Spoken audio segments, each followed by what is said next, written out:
8 பாசுரங்கள் தான். ரொம்ப ஆச்சரியமான பாசுரங்கள். ராமானுஜருடைய வாழ்க்கை வரலாறு முழுக்க தெரிஞ்சுடலாம். ராமானுஜர் 100 ஒரு தடவை வாசிச்சோம்னா, ஒரு தடவை வாசிச்சுட்டு நிறுத்த முடியாது, நிறைய தடவை வாசிச்சாதான் முடியும். அதில் தெரிவிக்கிறார், சேமனல் வீடும் பொருளும் தருமமும் சீரியனர் காமமும் தர்ம அர்த்த காம மோட்சங்கள் 4 புருஷார்த்தங்கள். அந்தந்த புருஷார்த்தத்தை அடையறதுக்கு வெவ்வேறு உபாயம். இப்போ தர்மத்தை அடையறதுக்கு உபாயம் வேறு, காமத்தை அடையறதுக்கு உபாயம் வேறு, அர்த்தத்தை அடையறதுக்கு உபாயம் வேறு, மோட்சத்தை அடையறதுக்கு உபாயம் வேறு. இப்போ நாம் தர்மத்தை அடைவதற்காக என்னென்ன பண்ணிட்டு இருக்கோமோ அதிலேயே வச்சுட்டு காமம்லாம் கிடச்சிடாது. காமம் அடையறதுக்காக என்ன பண்ணிட்டு இருக்கோமோ அது மோட்சத்தை கொடுக்காது. அப்போ ஒன்னொன்னுத்துக்கும் வெவ்வேறு உபாயமாச்சே. நிறைய அர்த்தத்தை சம்பாதிக்கணும், சொத்து சேர்த்து வைக்கணும். ஓடி ஆடுறார், பணம் சம்பாதிச்சுட்டே இருக்கார். அப்படியே சம்பாதிச்சுட்டு இருந்தால் அது மோட்சமும் கொடுத்துருமான்னா கொடுக்காது, அது மோட்ச விரோதி. மோட்சத்துக்கு நேர் எதிர்த்த அர்த்தத்தை சேர்க்கிறோம். அப்போ மோட்சத்துக்கு வேண்டியத உபாயம் வேறு, அர்த்தம் சேர்க்கறதுக்கு வேண்டிய உபாயம் வேறு. அப்போ எதுவாக இருந்தாலும் உபாயமும் தெரிஞ்சுக்கணும், புருஷார்த்தமும் தெரிஞ்சுக்கணும். எந்த வழி மூலமாக அடையப் போகிறோம், எதை அடையப் போகிறோம், இந்த ரெண்டுமே இப்பாசுரத்தில் உண்டு. ஆக உபாயத்தை பற்றியும் பிராப்பியத்தை பற்றியும் சொன்னாள். 3வது அதிகாரியை பற்றி சொல்லுகிறாள். உபாயத்தை பற்ற வேணும், புருஷார்த்தத்தை அடையணும். யாருக்கு? இன்னன்னாருக்கு இன்னன்னதுன்னு இல்லையா? இப்போ ஒருத்தர் பிரம்மச்சாரியாக இருக்கார், இன்னொருத்தர் கிரகஸ்தராக இருக்கார், மற்றொருத்தர் சன்னியாசியாக இருக்கார். அவரவர்கள் அனுஷ்டிக்க வேண்டியது வெவ்வேறு யோல்யம். இப்போ கிரகஸ்தர் பண்ணிக்கிறதுலாம் பிரம்மச்சாரி பண்ண முடியாது. பிரம்மச்சாரி எதை அனுஷ்டிக்கணுமோ பலது கிரகஸ்தனுக்கு இயலாது. இப்போ இந்த நெய்யுண்ணோம் பாலுண்ணோம் சொன்னோமே, அது அநேகமாக ஆண்டு முழுக்கவே பிரம்மச்சாரிகளுக்கு ஒக்கும். பிரம்மச்சரிய ஆசிரமத்தில் இருக்கிறச்சே நம்ம லாகரி வஸ்துக்குள்ளே சாப்பிட முடியாது, படுக்க போட்டுண்டு தலகாணி போட்டுண்டு தூங்க முடியாது, பூச்சூடிக்க முடியாது, சந்தனம் பூசிக்க முடியாது, இது ஏதும் முடியாது. ஆனால் கிரகஸ்தாசிரமத்தை எப்போ ஏற்றுக்கொள்ளுகிறோமோ அப்போ இது இத்தனையும் செய்கிறோம். அப்போ இன்னென்னத்துக்கு இன்னன்னார் அதிகாரின்னு இருக்கும் இல்லையோ, இந்த அதிகாரி இந்த மனிதன் இந்த பாதையில் சென்று இதை அடைகிறான் என்று 3 விஷயம். அப்போ யார் அடைகிறான்கிறது அதிகாரியை சொன்னது, எதன் மூலம் அடைகிறான்கிறது உபாயம் சாதனத்தை சொன்னது, எதை அடைகிறான்கிறது புருஷார்த்தத்தை சொன்னது. இது அடிப்படை இல்லையோ? ஒரு மனுஷன் எத்தை தெரிஞ்சுக்கணும்னாலும் இந்த 3னுடைய ஞானம் அவசியம் வேணும். இதைத்தான் இந்த பாசுரத்திலே சொல்லுகிறாள். என்ன இருக்குன்னு பார்ப்போம்.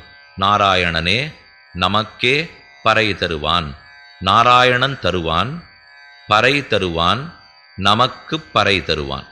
நாராயணன் தருவான்னு சொன்னதுனாலே உபாயம் ஏதுன்னு தெரிந்தது, பறை தருவான்னு சொல்றதுனாலே புருஷார்த்தம் ஏதுன்னு புரிந்தது, நமக்கு தருவான்னு சொன்னதுனாலே அதிகார் யார்னு அறிந்தது. இந்த 3 சப்தம்தான் அர்த்தம். இப்போ அப்போ நாராயணனே தருவான்னு சொன்னாலா உபாயம் அவர் தான். நாராயணன் எதை கொடுப்பார்?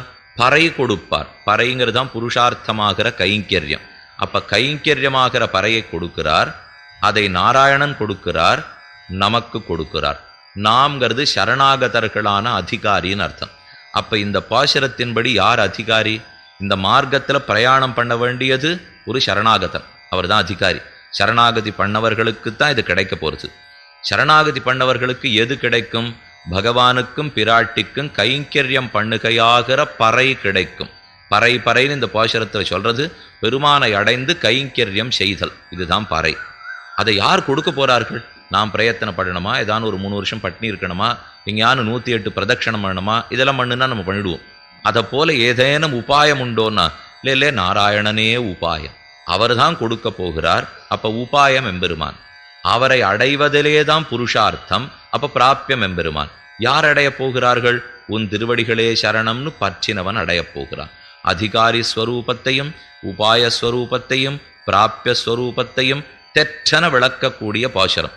நேற்றுக்கு ஒரு விஷயம் சொன்னேனே, சுருக்கமாக சொல்லி நிரம்ப விளம்ப வைப்பதில் ஆண்டாளுக்கு நிகர் ஆண்டாள்.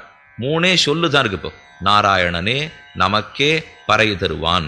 சுவாமி இவ்வளவு சுருக்கமானா, இதுக்கு நம்மாழ்வாரா இருந்தா இதுக்கு 10 பாட்டு, அதுக்கு 10 பாட்டு, அதுக்கு 10 பாட்டு பாடியிருப்பார். ஆனால் இவள் 3 வார்த்தையில சுருக்கிவிட்டாளேன்னா தேவையில்லையே. 3ல சொன்னாலும் அதுதான், 30ல சொன்னாலும் அதுதான். ஏன்னா பகவான்கிறவர் ரொம்ப சுலபமானவர், எளிமையானவர். அவர் நம்மளை வளவளான்னு கஷ்டப்படுத்துறதுக்கு தயாராகவே இல்லை. சுலபமான மார்க்கத்தால் என்ன அடைன்னு சொல்லிட்டு இருக்கிறவரை விளக்கறதுக்கு, அந்த மார்க்கத்தை விளக்கறத நான் கஷ்டமாக்கி விட்டேன்னா, மார்க்கம் சரணாகதி ரொம்ப சுலபம்னு சொல்லிட்டோம்.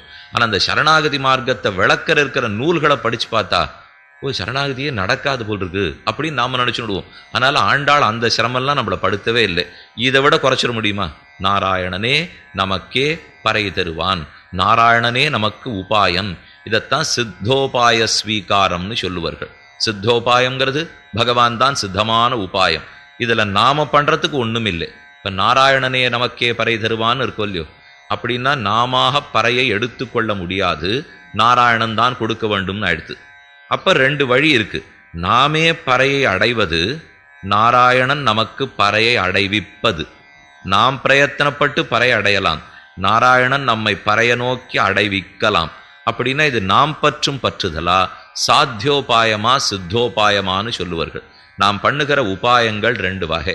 மோட்சத்துக்கு போகணுங்கிறதுக்காக ஏதோ பிரயத்தனப்படுறோம்னு வச்சுங்கோ, அதில் சாத்தியோபாயங்கிறது கர்மயோகம், ஞான யோகம், பக்தி யோகம், நாம் சிரமப்பட்டு சாதிக்க வேண்டியவை. ஆனால் பகவான் திருவடிகளே சரணம்னு பற்றுகிறோம் இல்லையோ, அது சித்தோபாயம். நாம சிரமப்படாமல் தானே இருக்கு, அது சித்தமான உபாயம். அப்போ ஒன்று சாத்தியோபாயம், ஒன்று சித்தோபாயம்.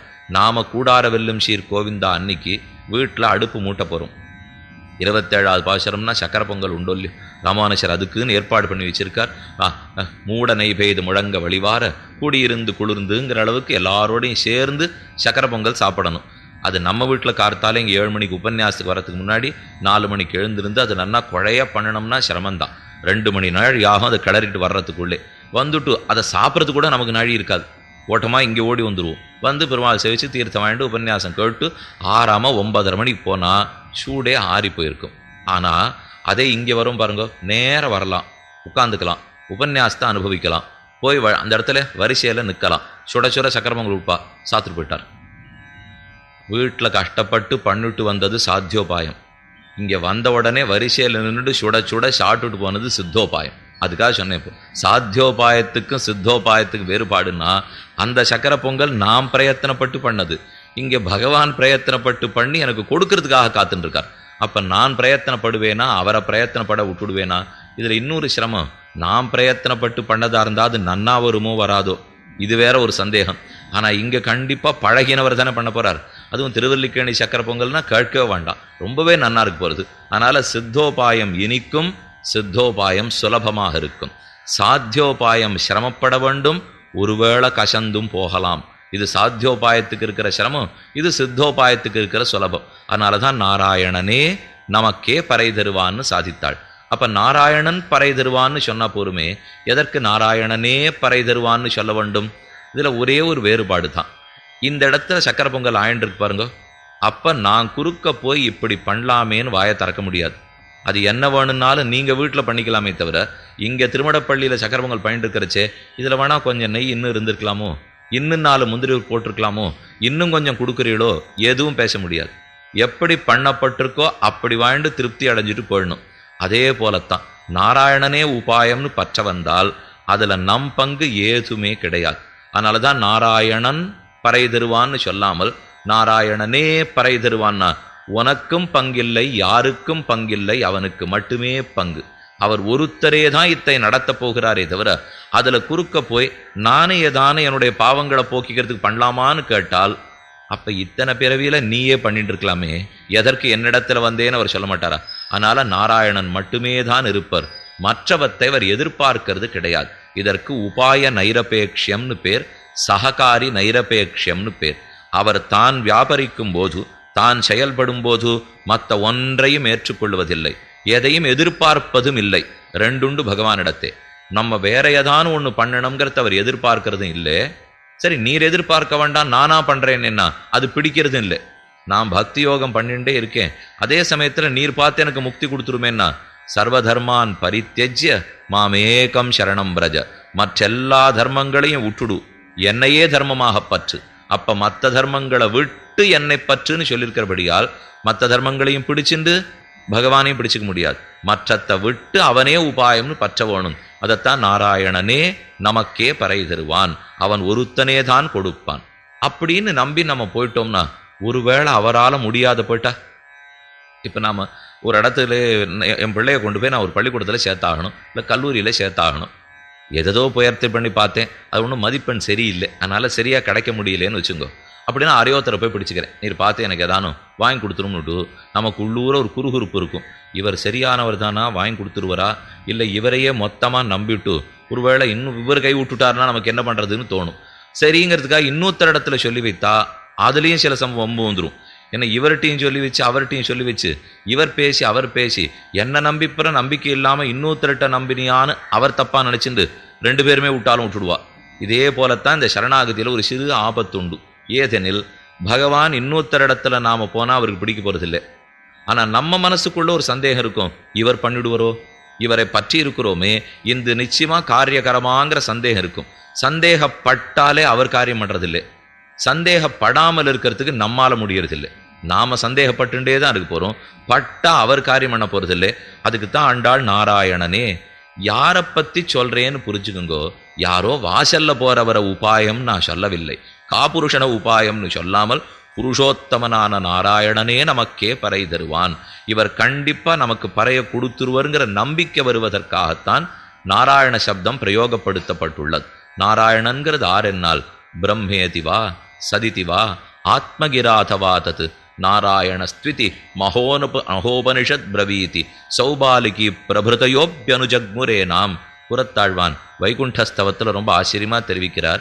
பிரம்மேதிவா சதிதிவா ஆத்மகிராதவா தத் பிரம்மம் ஆத்மா சத்து என் உபனிஷத்துக்கள் அனைத்தும் யாரார புகழுமோ அவன் நாராயணன். பிரம்மமாக இருந்தாலும் நாராயணன். நாராயண சப்தவாச்சன் பிரம்மசப்தவாச்சன் அவர் ஒருத்தர் தானே. அதை சுவாமி ரொம்ப ஆச்சரியமாக தெரிவிக்கிறார். ஜோதிஃப் பரம் பரமதத்துவம் அதோபராத்மா. ஜோதிஃப் பரம் பரமதத்துவம் அதோபராத்மா இதெல்லாம் உபனிஷத்தில் சொல்லியிருக்கு. நாராயண பரோ ஜோதிஹி ஆத்மா நாராயண பரஹ நாராயண பரம் பிரம்ம தத்துவன் நாராயண பரஹ எச்சகிஞ்சித்துன்னு சாஸ்திரம் சொல்லுகிற சொல்லு. அப்போ நாராயண பரம் பிரம்ம தத்துவம் நாராயண பரஹ நாராயண பரோ ஜோதிஹி ஆத்மா நாராயண பரஹ நாராயணன் நாராயணன் நாராயணன் நாராயணன் என்ன 4 தடவை சொல்லுகிறது உபனிஷத்து. என்னன்னு சொல்றது?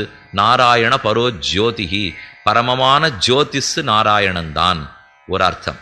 நாராயண பரம் பிரம்ம நாராயணனே பரமமான பிரம்மம்.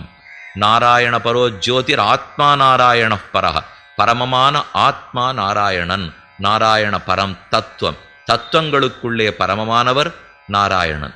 ஜோதிஷுகளிலே பரமமானவர் நாராயணன். பிரம்மம்னு சொல்லப்படுகிற பரமமானவர் நாராயணன். இப்படி ஒன்னொன்னுமே நாராயணன்னா நாராயண பரோஜோதிர் ஆத்மா நாராயண பரஹ நாராயண பரம்பிரம்ம தத்துவன் நாராயண பரஹ. இதெல்லாம் நமக்கு சந்தேகம் வராமல் இருக்கிறதுக்காக சொல்ற வார்த்தைகள். இப்படி உபனிஷத்து ஓதி இருக்கிறபடியால் இதெல்லாம் விஷ்ணோ பதம் பரமமித்யபரா கிருணாதி நாராயண ஸ்ததிதி தத் விசினஷ்டி காச்சித். ஒரு உபனிஷத்தானால் இவனே நாராயணன்னு சொல்லுகிறது. இதில் அழகு என்னன்னா ஆத்மா பிரம்ம ஜோதிஷு தத்துவம் இது 4ம் பொது சொல்லு இல்லையோ. நான் ஊன்றி புரிஞ்சுக்கணும். சிலதெல்லாம் பொது சொல்லாக இருக்கும், சிலது தனிச்சொல்லாக இருக்கும், குறிப்பிட்ட சொல். இங்கு அமர்ந்திருக்கக்கூடிய பெண்கள் அப்படின்னு சொன்னேன்னா பொது சொல். இங்கு இருக்கக்கூடிய ஆண்கள் அப்படின்னா பொது சொல். அதில் ஒரு சுவாமி ராமசுவாமின்னு உட்காந்துருக்காருன்னு வச்சுங்க. இங்கே இருக்கிற ராமசுவாமி அப்படின்னா தனிப்பட்ட சொல், ஒரு குறிப்பிட்ட சொல்.